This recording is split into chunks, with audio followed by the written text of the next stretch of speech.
We are working with local communities to try and manage and improve flood risk. We hope that through using methods like natural flood management, we can store more water to slow the amount of water reaching the river, and through that we'll reduce flood risk and improve water quality and wildlife.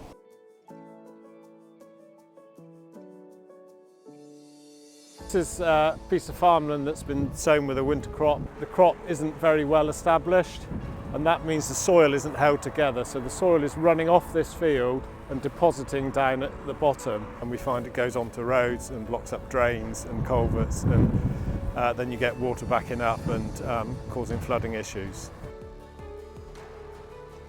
So if we compare this to the field we saw earlier, you can see that the whole of the field is green. You can't see any water running off and no soil running off, and the margin alongside will capture anything, any soil if that does happen.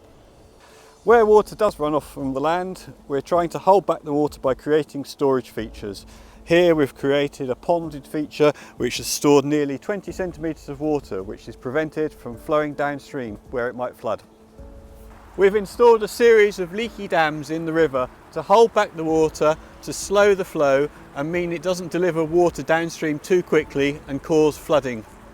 Where possible, we're looking for opportunities to connect the river to the floodplain to try and store water which the river would naturally want to hold back on the flat floodplain as frequently as possible.